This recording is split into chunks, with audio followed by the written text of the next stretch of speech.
창밖으로 스며드는 옅은 햇살에도 세상의 소음은 닿지 않는 듯 박은혜 여사의 아파트는 늘 적막했다. 남편을 먼저 떠나보낸 지 벌써 5년. 자식들은 재살기 바빠 왕래가 뜸해진 지 오래였다.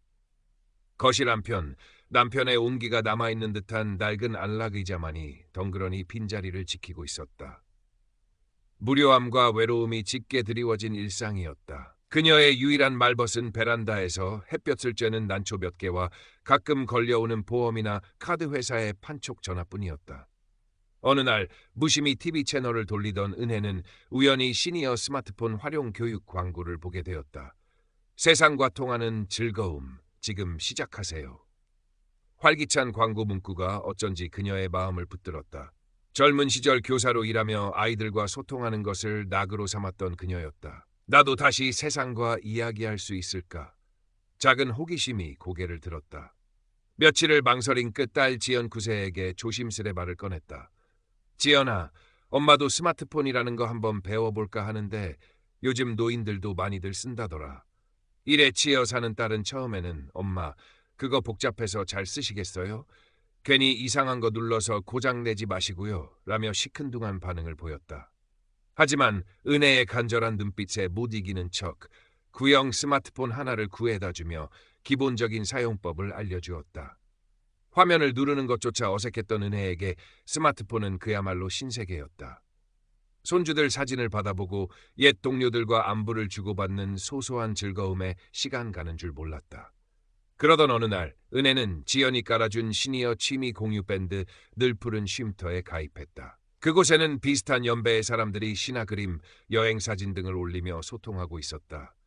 은혜도 용기를 내어 자신이 정성껏 가꾼 난초 사진을 올렸다. 얼마 지나지 않아 푸른솔이라는 닉네임의 사용자로부터 다정한 댓글과 함께 개인적인 쪽지가 도착했다. 박은혜 여사님, 난초가 참 곱습니다. 저도 젊었을 적 어머니께서 난초를 참 좋아하셨는데 사진을 보니 옛 생각이 나네요. 저는 해외 건설 현장에서 일하고 있는 김민준이라고 합니다. 올해 58 되었고 아내와는 몇 년 전 안타깝게 사별했습니다. 타국에서 외롭게 지내다 보니 여사님의 따뜻한 글과 사진이 큰 위로가 됩니다. 은혜는 조심스럽게 답장을 보냈다. 처음에는 의례적인 감사 인사였지만 푸른솔 김민주는 매일같이 정성스러운 안부 인사와 함께 자신의 소소한 일상을 공유했다. 그는 은혜의 이야기에 귀 기울였고 그녀의 작은 감정 변화까지도 알아채는 듯 다정하게 말을 건넸다. 그의 글에서는 진심이 느껴졌고 은혜는 자신도 모르게 그에게 마음을 열기 시작했다. 화면 속 글자들이 만들어내는 관계였지만 은혜에겐 그 어떤 현실의 관계보다도 따뜻하고 살가웠다. 푸른솔과의 대화는 은혜의 적막했던 일상에 잔잔한 파문을 일으켰다. 아침에 눈을 뜨면 그의 메시지가 와 있는지 확인하는 것으로 하루를 시작했고 그의 답장을 기다리며 설레는 마음을 감추지 못했다. 남편이 세상을 떠난 후 처음으로 느끼는 감정이었다. 은혜는 거울 앞에 서서 희끗희끗한 머리를 매만지고 옷장 깊숙이 넣어두었던 화사한 스카프를 꺼내 목에 둘렀다. 그녀의 얼굴에 오랜만에 생기가 돌았다. 김민주는 자신을 중동의 한 건설 현장 소장이라고 소개했다. 낮에는 뜨거운 사막의 열기와 싸우고 밤에는 외로움과 싸운다고 했다. 그는 박은혜에게 여사님의 따뜻한 말씀 한마디가 제게는 오아시스 같습니다. 라고 말하곤 했다. 은혜는 그의 말에 가슴이 뭉클해졌다. 누군가에게 필요한 존재가 되었다는 사실이 잊고 지냈던 삶의 의미를 되찾아주는 듯했다. 그들은 카카오톡으로 대화 창구를 옮겼다. 이제는 글자뿐 아니라 김민준이 보내주는 현장 사진이나 셀카도 볼 수 있었다. 사진 속 그는 호감 가는 인상에 서글서글한 눈매를 가진 믿음직해 보이는 중년 남성이었다. 그는 가끔 자신의 과거 이야기나 가족 이야기를 들려주었다. 일찍이 부모님을 여의고 자수성가했으며 아내와는 금슬이 좋았지만 병으로 먼저 떠나보냈다는 안타까운 사연이었다. 은혜는 그의 이야기에 깊이 공감하며 진심으로 위로를 건넸다. 어느덧 은혜는 김민준을 민준씨라고 부르게 되었다. 그는 박은혜에게 은혜씨 혹은 내 마음의 등불이라는 애칭을 사용했다. 은혜는 그런 호칭이 낯간지러우면서도 싫지 않았다. 오히려 가슴 한구석이 간질거리는 것을 느꼈다. 그는 한국에 돌아가면 가장 먼저 은혜 씨를 찾아뵙고 싶다고, 남은 여생을 함께하고 싶다는 말도 조심스럽게 꺼냈다. 은혜는 설마 이 나이에 싶으면서도 한편으로는 그의 진심 어린 고백에 마음이 흔들렸다. 자식들에게도 털어놓지 못했던 외로움과 속마음을 그에게는 스스럼 없이 이야기할 수 있었다. 그는 세상에서 유일하게 자신을 온전히 이해해주는 사람처럼 느껴졌다. 딸 지연은 어머니의 변화를 가장 먼저 감지했다. 예전에는 TV 앞에서 꾸벅꾸벅 졸기 일쑤였던 어머니가 밤늦도록 스마트폰을 들여다보고 있었고, 가끔 누군가와 통화하며 소녀처럼 웃기도 했다. 엄마, 요즘 좋은 일 있으세요? 얼굴이 환해지셨네. 지연의 물음에 은혜는 아니다, 그냥 라며 얼버무렸지만 숨길 수 없는 설렘이 그녀의 표정에 어려 있었다. 지연은 그런 어머니의 모습이 보기 좋으면서도 한편으로는 낯선 불안감을 느꼈다. 혹시 어머니가 나쁜 사람에게 속고 있는 것은 아닐까 하는 걱정이었다. 그러던 어느 날 김민준에게서 다급한 연락이 왔다. 은혜 씨, 큰일 났어요. 현장에서 사고가 나서 인부 하나가 크게 다쳤는데 당장 합의금이 필요해요. 제가 가진 돈으로는 턱없이 부족한데 은혜 씨밖에 도와줄 사람이 없어요. 200만 원만 어떻게 안 될까요? 한국 들어가면 바로 몇 배로 갚겠습니다. 제발. 그의 목소리는 절박했고 은혜는 순간 가슴이 철렁 내려앉았다. 평소 그가 얼마나 책임감 강하고 성실한 사람인지 익히 들어왔기에 그의 말이 거짓이라고는 생각할 수 없었다. 하지만 당장 그만한 돈을 어디서 구한단 말인가. 은혜는 밤새 잠 못 이루고 고민했다. 남편이 남겨준 얼마 안 되는 유산과 아껴 모아둔 비상금이 전부였다. 이 돈은 지연이 시집갈 때 못해준 것들, 나중에 손주들 크면 용돈이라도 넉넉히 주려고 모아둔 건데. 하지만 그의 절박한 목소리가 귓가에 맴돌았다. 내가 외면하면 민준 씨는 어떻게 될까? 결국 은혜는 다음날 아침 떨리는 손으로 은행을 찾았다. 창구 직원의 의아한 눈초리를 애써 무시하며 200만 원을 김민준이 알려준 계좌로 송금했다. 돈을 보내고 나니 허탈감과 함께 묘한 안도감이 밀려왔다. 그에게 힘이 되어주었다는 생각 때문이었을까? 김민준은 연신 고맙다는 말을 전해왔다. 은혜 씨 덕분에 살았습니다. 이 은혜는 평생 잊지 않겠습니다. 그의 다정한 말에 은혜는 자신이 옳은 일을 했다고 믿고 싶었다. 하지만 그날 이후 김민준의 금전 요구는 마치 물꼬가 트인 것처럼 이어졌다. 현지 세금 문제, 장비 구입 대금 부족, 갑작스러운 병원 입원, 한국행 비행기 표 예매 등 이유는 각양각색이었고 액수도 점점 커져갔다. 은혜 씨, 이번이 정말 마지막이에요. 이 문제만 해결되면 모든 걸 정리하고 당신 곁으로 갈 수 있어요. 그의 말은 언제나처럼 간절했고 은혜는 그의 말을 믿고 싶었다. 의심이 고개를 들 때마다 그동안 그와 나누었던 따뜻한 대화와 그의 다정한 목소리가 그 의심을 덮어버렸다. 설마 나를 속이겠어. 그녀는 자식들 몰래 적금 통장을 해지했고 오래된 보험까지 해약했다. 통장 잔고는 빠르게 바닥을 드러냈고 그녀의 얼굴에서는 웃음기가 사라졌다. 밤에는 잠을 이루지 못했고 낮에는 초조하게 그의 연락만을 기다렸다. 지연은 더 이상 어머니의 불안정한 모습을 지켜볼 수 없었다. 어느 주말 친정을 찾은 지연은 단도직입적으로 물었다. 엄마, 솔직하게 말씀해 주세요. 요즘 무슨 일 있으신 거죠? 돈 문제 있으세요? 은혜는 처음에는 완강히 부인했다. 아무 일 없다. 내 걱정이나 잘해라. 하지만 딸의 단호하고 걱정스러운 눈빛 앞에서 결국 무너지듯 모든 사실을 털어놓았다. 김민준과의 만남부터 그에게 송금한 돈의 액수까지 이야기를 듣는 내내 지연의 얼굴은 하얗게 질려갔다. 엄마, 제정신이세요?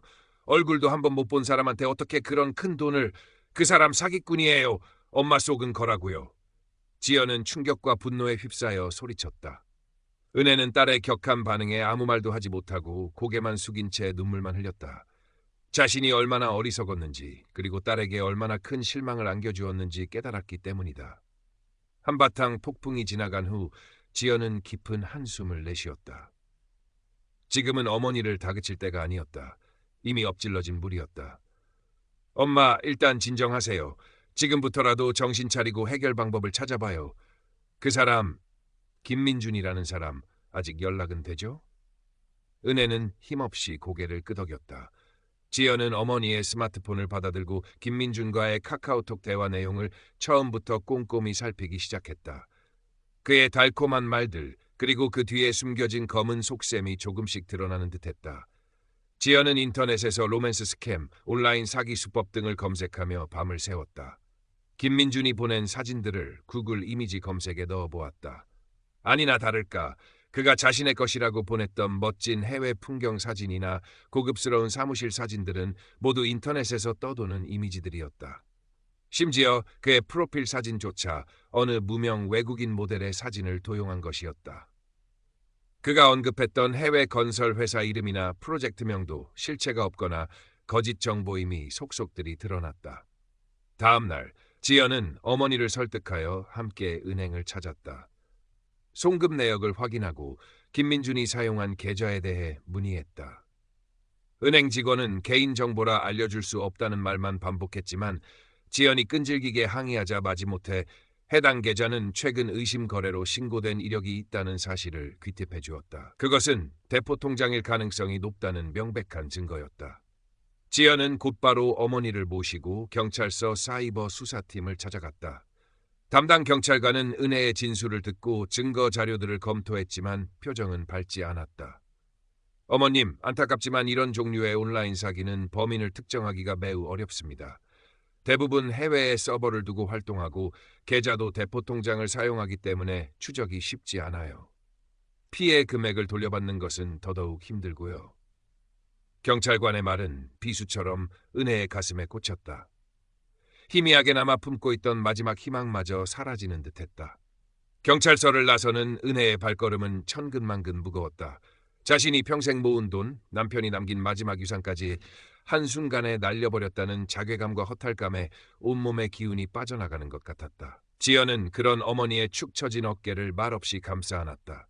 그날 밤 은혜는 뜬 눈으로 밤을 지새웠다. 푸른 소울 김민준과의 달콤했던 대화들, 그의 다정한 목소리, 함께 꿈꾸었던 미래, 그 모든 것이 신기루처럼 사라지고 차가운 현실만이 그녀를 짓눌렀다.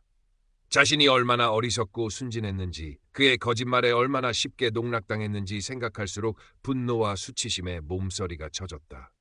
한때 삶의 유일한 위안이었던 스마트폰은 이제 쳐다보기도 싫은 흉물이 되어버렸다. 며칠 동안 은혜는 식음을 전폐하고 방 안에 틀어박혀 지냈다. 지연은 그런 어머니가 걱정되어 매일같이 퇴근 후 친정으로 달려왔다. 억지로 죽을 끓여 먹이고 곁에서 말없이 손을 잡아주었다. 엄마 잘못 아니에요. 그놈이 나쁜 놈이에요. 엄마는 그냥 외로웠던 거잖아요. 사람을 믿었던 거고요. 딸의 따뜻한 위로에 은혜는 참았던 눈물을 터뜨렸다.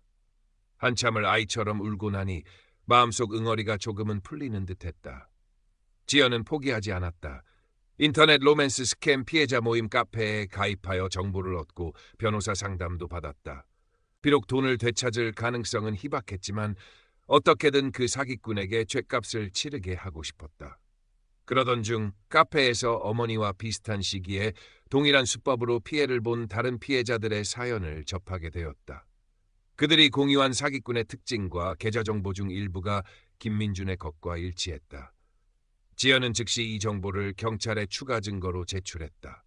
시간이 얼마나 흘렀을까? 은혜는 조금씩 기력을 회복하기 시작했다. 여전히 밤마다 악몽에 시달렸고 문득 밀려오는 허탈감에 가슴을 쳐야 했지만 언제까지나 절망 속에 주저앉아 있을 수만은 없었다. 딸의 헌신적인 노력과 걱정스러운 눈빛이 그녀를 일으켜 세웠다. 내가 무너지면 지연이는 어떡하나. 그녀는 다시 살아야 할 이유를 찾기 시작했다. 그러던 어느 날 담당 형사로부터 연락이 왔다. 박은혜 어머님, 얼마 전에 추가로 제보해 주신 내용과 저희가 확보한 다른 증거들을 토대로 수사를 진행한 결과 로맨스 스캠 조직의 국내 인출책 중 한 명을 검거했습니다. 아직 총책이나 다른 공범들은 잡지 못했지만 어머님 사건과 관련된 중요한 단서를 확보했습니다. 비록 김민준 본인은 아니었지만 거대한 사기 조직의 꼬리라도 잡았다는 사실에 은혜와 지연은 작은 희망을 보았다. 은혜는 법정에 증인으로 출석하여 자신이 겪었던 피해 사실을 담담하게 증언했다. 수많은 사람들 앞에서 자신의 어리석음을 드러내는 것은 결코 쉽지 않은 일이었지만 그녀는 용기를 냈다. 다른 피해자들이 더 이상 나오지 않기를 바라는 마음에서였다. 재판 결과 검거된 인출책은 실형을 선고받았다. 잃어버린 돈을 되찾지는 못했지만 악의 일부나마 처벌받았다는 사실이 은혜에게는 작은 위안이 되었다. 사건 이후 은혜의 삶은 이전과는 많이 달라졌다. 그녀는 더 이상 어두운 방 안에 홀로 갇혀 지내지 않았다. 지연의 권유로 동네 주민센터에서 열리는 시니어 디지털 금융교실과 스마트폰 활용 심화반에 등록했다. 그곳에서 그녀는 온라인 세상의 편리함 이면에 숨겨진 위험성을 배우고 안전하게 스마트폰을 사용하는 방법을 익혔다. 또한 비슷한 아픔을 가진 다른 노인들과 교류하며 서로에게 용기를 주고받았다. 어느새 은혜는 주민센터의 디지털 안전지킴이 봉사단원으로 활동하고 있었다. 자신의 경험을 바탕으로 다른 노인들에게 로맨스 스캠의 위험성을 알리고 피해 예방법을 교육하는 일이었다.